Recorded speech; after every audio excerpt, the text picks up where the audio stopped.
Hey, good evening, ladies and gentlemen. Adam Melrose with London Football TV, and welcome to London Football TV Live. We're here at CCH Field, joined by some great community coaches and teachers here in the city as well. Again, I'm Adam with London Football TV, and we'll start on the far side and introduce you to Everett Hamner. Tell the city of London about yourself, sir. Yes, as you said, Everett Hanmer. I'm currently a teacher here at CCH. I went here, former alumni, helping coach the junior team, special teams coach, and kind of extra set of hands, and former media coordinator for the Ontario Football Conference. Good stuff. And Mr. Joe Harris. Joe Harris. I was volunteer community coach at STA the last 10 years. Was play caller, OC, essentially since after COVID.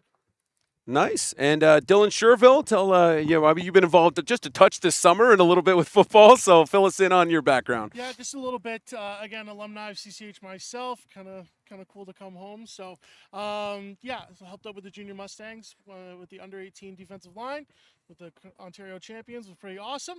And now just coaching at the London minor level and trying to grow the next generation of the game.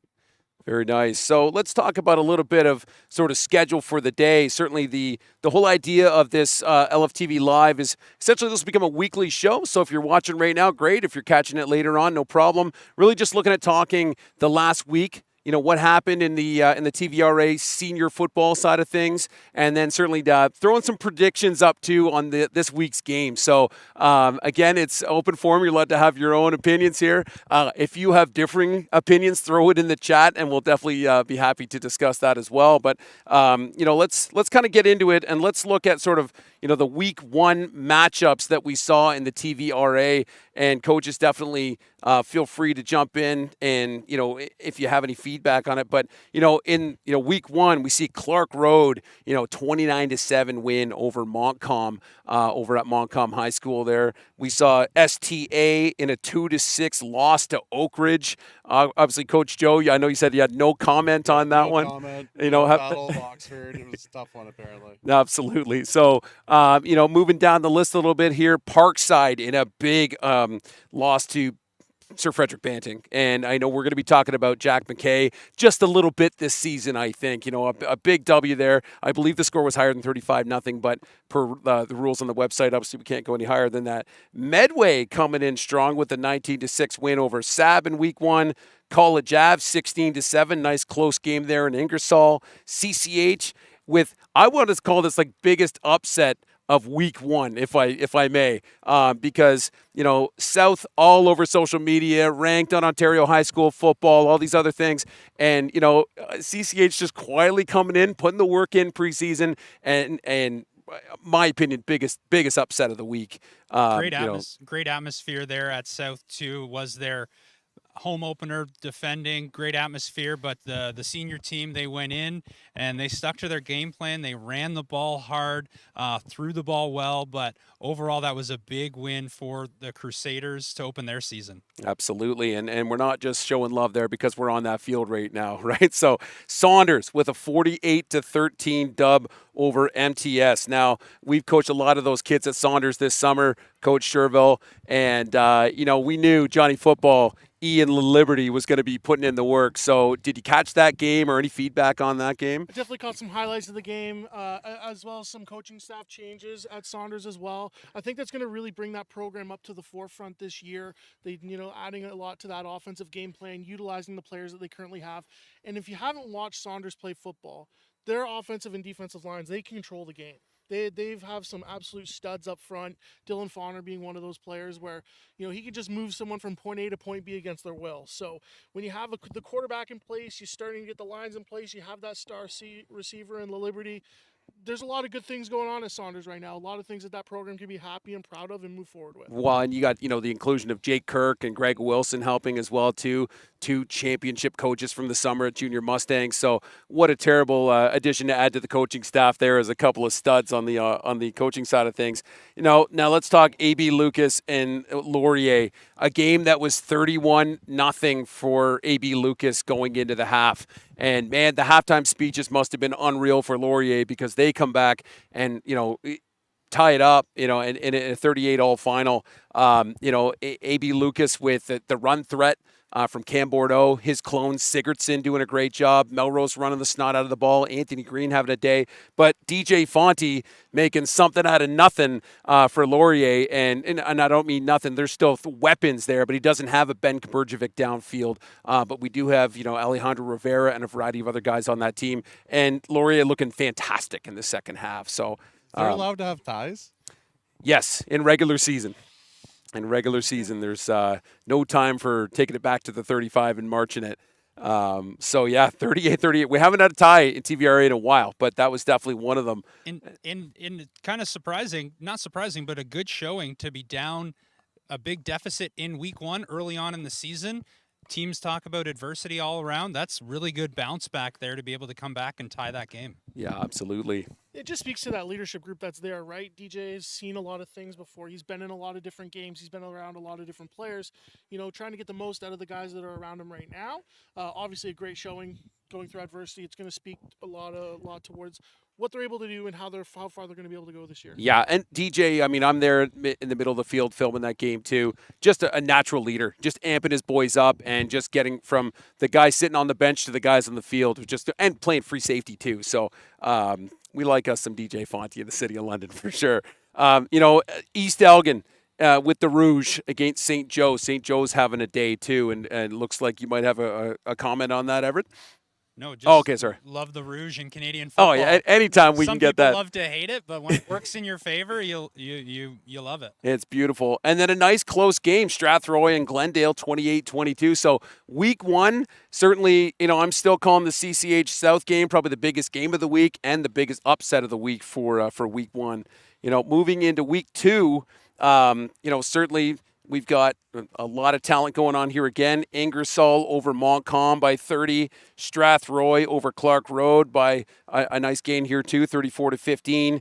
Laurier going into Saunders and pulling out a W there too. Now, I know, now I heard, again, from a little bird, but I heard a few touchdowns were called back on Saunders because of some unfortunate hold calls. So game might have been different, but any feedback on that, Coach Shervs? It's a part of the game. They say that there's holding on every play, but if you keep on moving your feet and you keep on doing what you're supposed to do and get in a good position, refs won't call it, right? So, obviously some things that you got to work on, some things you take back and you shoulda, coulda, wouldas, but just got to continue to move forward. Don't let that game kind of sit in the back of your mind. Just say, hey, move on to the next one, regardless of the result. I know we've talked about, you're highlighting some of the good things that are coming to the Saunders program, and despite that loss, Laurier 2 years ago, they won OFSA, right? So that's a good measuring stick type of game for that program to be able to show well against a good football program. Yeah, absolutely. Cowboys coming in with a 41-8 win over MTS, heading a little east from Arva and putting the work in there. Obviously, Weston Gower and a few familiar guys from the summer. I mean, it's kind of funny seeing Weston Gower run the ball after he played D-line for us all summer as well, Sherv. So really interesting to see that. East Elgin 37-14 over Glendale. St. Joe's with another 30-0 over College Ave. There's some talent in College Ave, so that must have been just a hammer of a game for St. Joe's. South coming in, looking a little bit more like South over STA, 31-7. Coach Joe, I'm sure we're going to get a no comment on that one as well. Or they scored a touchdown this week. Okay, there you go. So, we're trending in the right direction for sure. Absolutely. And you guys know the South team is so big. Yeah. It's talent all over the place. It's a tough one. I think that'll kind of lead into what's going to happen here on Friday too. Absolutely. So then Banting going to Oak Ridge 50-17. Now I know that there was, was it a kick return that went in, or I know Coach Joe, you had feedback on that. Yeah. So Banting, their quarterback, what's his name? Jack McKay. Jack McKay is best athlete I've seen this year by far. Saw him hurdle 3 kids that game. He just decided to pull the ball and scored a touchdown with like 20 seconds left. Yeah. Hard to stop that kid. Yeah, it's, when you're basically a D1 decathlete, with offers all over the U.S., and now you're here playing football, like essentially house league high school football, it's kind of nice having a guy like that at the helm for sure. So that being said, the Oaks being able to score one on the kickoff was impressive. Nice. The kick return was that helps the pain a little bit. Shout out Oak Ridge. So Lucas heading down, Fanshawe Park to Sab, putting up 35. Both running backs having over 100-yard games and just really putting in the work there too. There's some great coverage from London Best in Sports, who does highlights of most of the Lucas games, showing Bordeaux and Sigurdsson running for massive chunk yards there. Sigurdsson with like half the carries with as many yards as Bordeaux too. So late in the game, really hustling down. And then CCH 43-8 over Parkside. So were you at that game, Shervs? I wasn't, but I heard a lot of different things about this game, and it's tough when you go, Parkside was kind of building off of last year, right? But unfortunately losing one of their better players in Javon Chase to a transfer, which obviously amazing for him, getting a great opportunity, but it hurts your program when you lose a guy like that, right? So to kind of rebound and rebuild and try to regain where you were at before, to go up against an experienced program like CCH, who's kind of been there, done that, always ready to play no matter what the situation, it can be tough. So, heard good things about the game. Unfortunately, the result wasn't a little bit closer, but. So I was there. The juniors, we Friday Night Lights game at Parkside. They put on a great atmosphere out in St. Thomas there, Parkside. Great atmosphere, tons of fans, the community out to support, and CCH, our fan base and family and friends travel well. The juniors, we went in first, got the win, and the seniors played very, very strongly, was able to get a lot of balance on offense, got running touchdowns, we got throwing touchdowns. Kiba, receiver, got 3 receiving touchdowns, I believe. So I'd like to say CCH, they went into the Railway City and they just kept the train right on the tracks, rolling right over Parkside. Great game, great effort too by Parkside. Really nice that Parkside's able to have those night games too. And I think are they played at One Password, or was it at Parkside? At Parkside. Right, because they do have the lighting standards. There, yeah, yeah. So really good out. If you have a chance to get out there. Or One Password, sorry. Yeah. Well, and City of London, if you're watching right now, we'd love some lights here at CCH, at Lucas, and pretty much everywhere, so we could get some more night games in, or maybe the opportunity to go back down to Citywide. But that's a whole other conversation for a whole other day. So we're through week 1. We're through week 2. Let's talk standings in the Cercelli division. Obviously, Banting leading with 2-0 at the top, followed by CCH, South with the 1-1, Oak Ridge with the 1-1, STA and Parkside both 0-2. In the Darnell division, Medway leading the charge there, 2-0. And second place, third place occupied by Lucas and Laurier with that 1-0-1 due to the tie. 1-1 for Saunders, MTS, and St. Andre at the 0-2. In the Walzac, Strathroy leading it 2-0. Clark 1-1, 0-2 for Montcalm. And rounding it off with the Williamson, St. Joe's leading it by a mile, 2-0. Ingersoll, East Elgin, College Ave, and Glendale kind of, end of week 2. Now, we did have a game today between Montcalm, so obviously we'll talk about that here in a second. But interesting standings to kind of just wrap up week 2 heading into 3. So if we go into sort of, here's the predictions section of the thing here, guys. So we did have a win already, College Ave over Clark Road. That'll put them 2-1 with a nice 24-7. But the other game today, which we don't have a score update on, and I did text a few people and didn't get anything returned. The Montcalm Strathroy, I'm going to make an assumption based that Strathroy's 2-0, probably got the W over Montcalm, but certainly looking for the update on that. I will be on record. One of my really good friends is a teacher and coaches the junior program at Montcalm, so I will hope that Montcalm got the win for Mr. Lynch. I like it. Staying positive here at CCH Field. So let's talk about tomorrow morning, the Battle of the Titans that's going down at Banting High School. South 1-1, Banting 2-0. Andre Thompson on one side, McKay on the other. I mean, let's not discount Chase Smith and Drake Logan and Ian Fulton and all the other guys at South as well, too. Banting with some, I think Banting's strength, in my opinion, is the O and D line, and you've got McKay behind it, right? So pressure from the D line's huge push from the O there, and then McKay who can just make something out of nothing. So, gentlemen, thoughts on that game? Any opinions on the outcome? I think just off the start, when you talk quarterback matchup, it's about as good as it's going to get so far. And those two quarterbacks, 2 great programs, 2 great teams. Banting, you might look at their schedule. Have they been tested yet? Their schedule, some might say yes, some might maybe say no. So this, I think, as good as Banting has been, this game is going to be the test to see how good is this Banting team against a really good South team. Yeah, really good feedback. Absolutely, I'd agree. When you're looking at the matchup, and you take two of probably some of the best athletes in the city, right, between Andre Thompson and Jack McKay, but it's also the supporting cast, right? When you look at the offensive and defensive lines, they're going to be evenly matched. So when you're going up against each other, trying to, you're still trying to get the run game going and try to pound the rock, where it's going to be a little bit more difficult when there's a team that has an adamant defensive line and a great defensive structure like South has. So it'll be interesting to see how Banting wants to combat that. I do know that, Jack McKay, obviously a great sprinter. I was talking with one of the refs in London that's seen a few of his games. That kid can accelerate 3 steps and he's already full speed ahead. So if you're going to get to him, you got to get to him early and often, and make sure he doesn't have that space to, go where he wants to go. Yeah, I know they're both quarterbacks, and no disrespect to the kids, but they're both phenomenal athletes. If that's a war of attrition, I think Banting pulls it out, just because I think they're going to score so many points all year, not just that game. Oh, yeah. Right? So, All right, so we got 1 vote Banting. yeah. I'm going to take Banting as well. Banting as well? As much as I'd not like to go against South because of obviously the amount of kids that we've coached there and everything like that, but it gives me this matchup gives me like a vibe of like 2010 STA. You have Brett Weir, the best athlete in the city, best quarterback, could chuck a ball a mile, run as fast as he could throw it. You kind of have that same image in Jackson McKay where he's, the faster sprinter, accelerates a lot faster.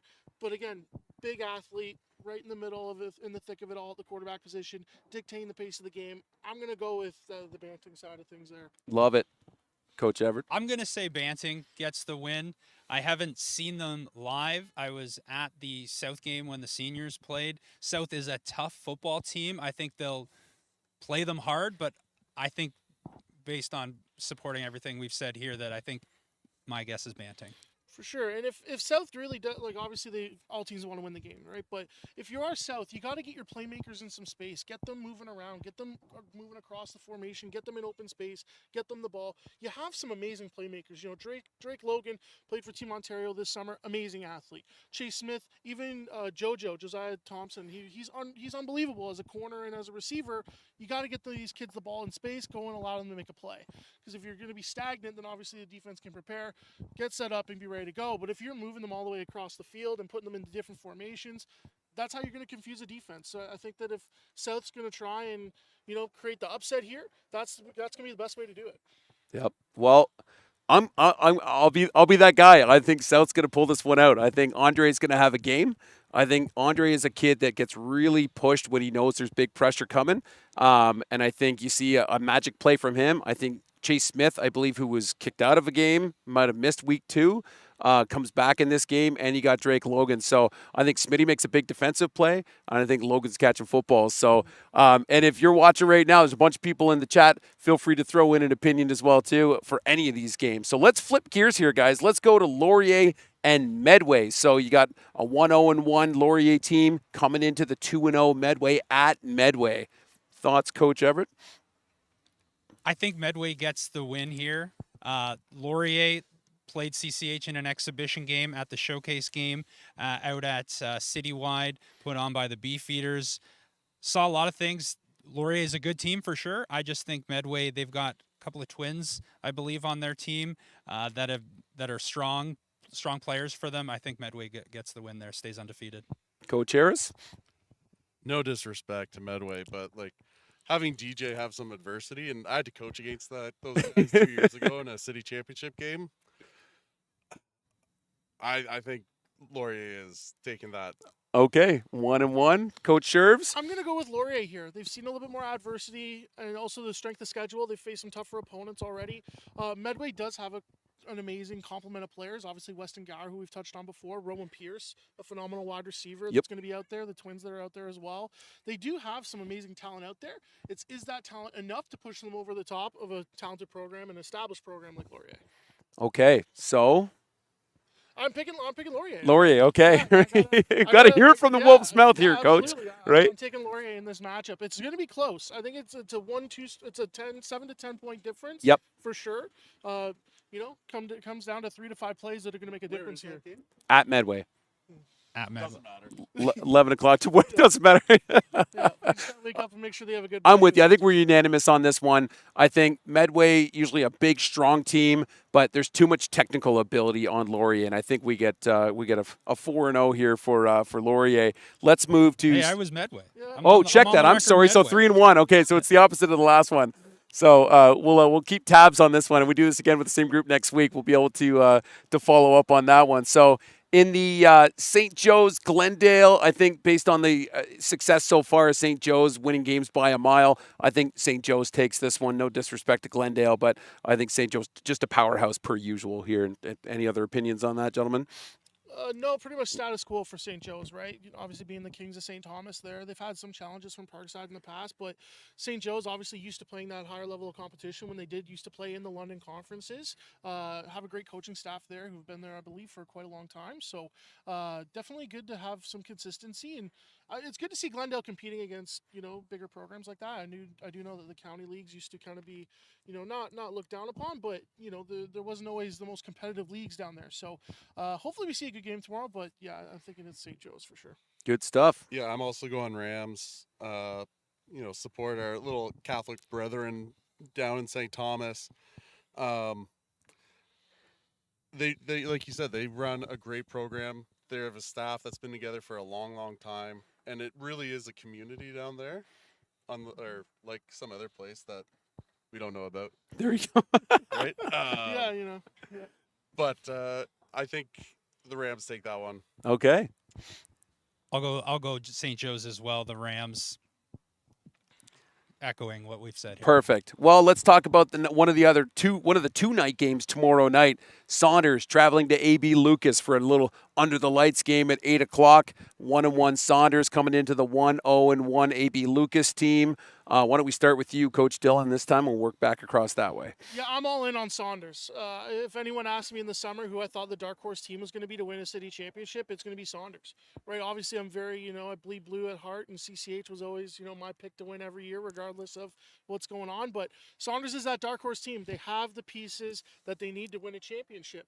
You have a strong offensive and defensive line, arguably one of the best quarterbacks in the city themselves, right? He's deserving of a lot of recognition, and you have the X factor playmaker on the edge there in the Liberty. So I think it all comes, obviously I say this a lot, but it comes down to who wins in the trenches here, right? You have a great matchup in Dylan Fauner versus Owen Jollymore, right? Played against each other all summer, have drastically improved since we've both coached them. So it'll be interesting to see how that dynamic goes, but I do think Saunders prevails in the end. All right, Coach Joe. I'm happy to see Saunders doing well this year. I think Lucas takes it. I was going to go Saunders because out of spite more than anything. But Lucas is, again, a great program. Lots of talent all over the place. And, Will Black committed to Notre Dame, so I'm going to support AB Lucas for All right. the second time. I in like my it. life. 1-1. I'm going to say Lucas. This is a night game at Lucas. I believe they branded as their white night game. Lucas's run game has been fantastic so far this season. They're going to run the ball right at you, and they still run over you. I think you factor in the night game, the fans, the atmosphere at home, strength of the run game, good high school football type of style. I'm going to go with Lucas. Like it. Well, you know what? I'm the head coach for the 6 o'clock game before that, so I got to go Vikes on that one all day. So 3-1 again, too. Again, throw your predictions in the comments if you're watching right now. And wrapping up the Thursday, another 8 o'clock game, Ingersoll 1-1 versus East Elgin 1-1. The points for and points against pretty close for both of these teams. So I personally think this one could go either way. But let's start with you, Dylan. If I had to pick a team in this one, I'm actually taking Ingersoll. I'm kind of going against the grain here, where Ingersoll has some really strong offensive linemen, and again, I'm a guy who focuses on the trenches. So if you can control the game, like we've talked about already, by running the ball, I think that's what Ingersoll is going to try and do. They're going to try and control the game through the run, control the game, keep the ball out of East Elgin's hands, out of that high-powered offense that they do have. So yeah, that's my pick for the game is Ingersoll. Okay, 1 for Ingersoll. Joe? I'm going to go East Elgin. I just think St. Thomas football is actually very good. I think it's underappreciated because London in general football is so good. But East Elgin, I think, is going to do a lot better than that 1-1 record. Perfect. Coach? I'll echo that. Going to go East Elgin. just think they've got the stuff. But it should be a good game, no matter what. You hope for a good game, and gonna go East Elgin. 100%. Well, I'll go Ingersoll on that one. Then I was kind of on the fence, but made up my decision. And let's flip to the Friday games. So, a couple of big ones here. Obviously, MTS heading, 0-2, heading to SAB 0-2. So, two of the lower end teams in the Darnell division. And, could go either way. There's some threats at MTS that I don't think they've been able to really put to work yet. And, the SAB defense needs a bit of work. So I'm going to take MTS on that one based on that. So, Dylan? I'm actually going to take MTS as well. I think that they have a really talented quarterback in place. We talk a lot about the quarterback play in London so far. Kind of underutilized at the moment. I think that once they allow him to kind of see the game, kind of, chuck the rock and do what he wants to do, I think they'll have a lot more success on offense. So, I think MTS is going to take this one. Great. Joe? Who's home? It would be SAB. Sab. Okay. I think all I hear about here at CCH with Coach Karowski and Coach Caranci, they taught and coached at MTS with these junior players who are now part of that senior program, and they talk about, as you've said, the talent that crop has, and I know the coaching that they've had and been in place. So I think should be hopefully a really good game. I do think SAB's going to get the win at home. Going to hope that SAB can get the win at home for Coach Bouchard. Nice. Well, tell you what, let's skip the middle game because that'll be a nice segue into bringing Coach Karowski into the mix here too. So let's talk Oak Ridge 1-1 versus Parkside 0-2. So Oak Ridge traveling to St. Thomas for a nice 8 o'clock game at Parkside. Let's start at this end here with you, Coach Everett. Having just been in Parkside last week, I know that atmosphere, Friday night lights at Parkside. They're going to want to get that win. They're hungry. They do have it's a good team. Hopefully they want to get that win in the win column. I still do think that Oak Ridge, they also are winless so far on the season. I think that Oak Ridge gets it. Or no, sorry, Oak Ridge is 1-1. My apologies. I'm going to say that Oak Ridge gets the win and goes to 2-1. Okay. Joe? I'm going to go Oak Ridge. Darling's doing a good job. He's established a great staff there. When I was at STA coaching a lot of the same types of kids, like you get a bit of a country club atmosphere, but when they learn how to play, they play really well. I like what Darling's doing at Oak Ridge. Nice. Sheriffs? And again, I'm going to keep on hammering the same point. It comes down to the trenches in this game. When you look at Oak Ridge, they have an incredibly stacked group of offensive and defensive linemen. Lucas and Damian Wong both were part of that championship team this summer. Liam Santos Swanberg, a grade 11 kid who's coming up and playing senior. I've heard nothing but great things about him, so hopefully he's able to perform in this type of a game. And when you have an offensive coordinator like Zach Marcus and the pedigree that he has, their offense is going to be firing on all cylinders, right? They're ready to get the ball out quick, early, often, and always looking to try and score points. Hasn't really worked out for them so far this year.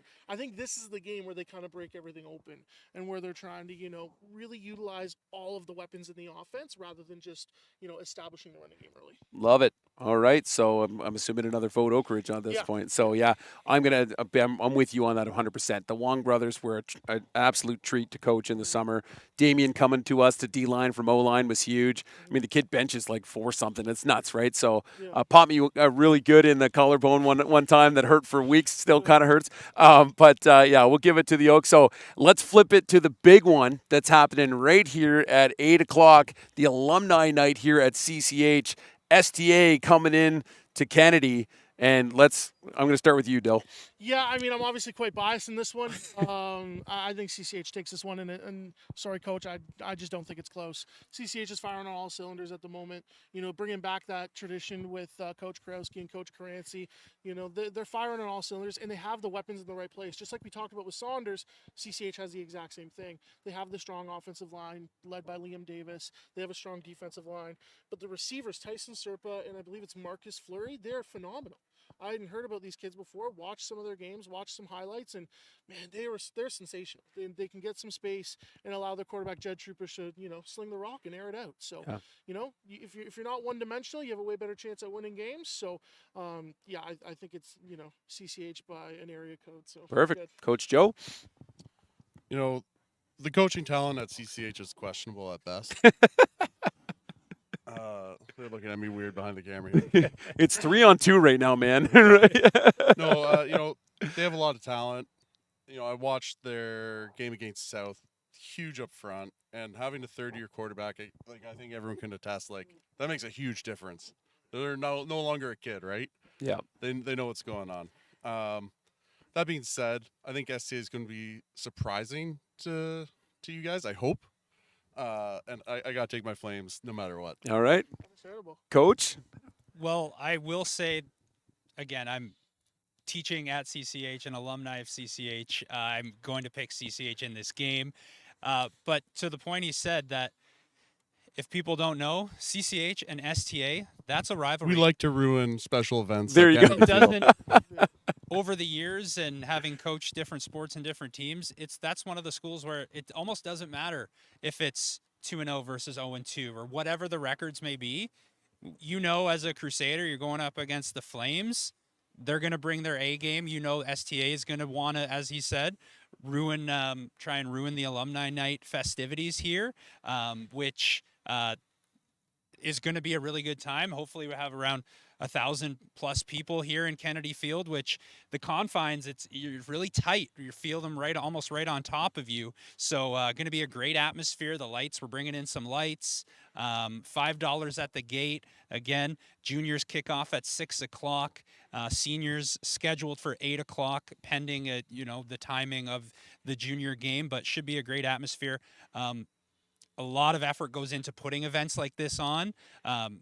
Here at CCH, Coach Kurowski, but as well the admin and all the staff put out volunteers in to come make these events possible. They don't just happen this week. It's months and months planning. So a lot of hard work, and obviously it's all for the players on the field for a great atmosphere. Yeah, absolutely. And I so happy. I've coached Jed Trupish when he was this tall. So to see him come back after not playing this summer, and obviously he was putting the work in, he looks great on tape so far. And I think you guys have Trey Potter back as well too, which Yes. It's nice bringing a dog out of the doghouse, and that kid, I've coached him forever as well too, and it's always nice coaching him and not coaching against him. So yeah, I give the dub to CCH all day on this one. Full respect to STA, but I think big dub here for you. A lot of talk has been about Jed and the offense, but I think it's the defense of CCH that's played so well early on so far this season.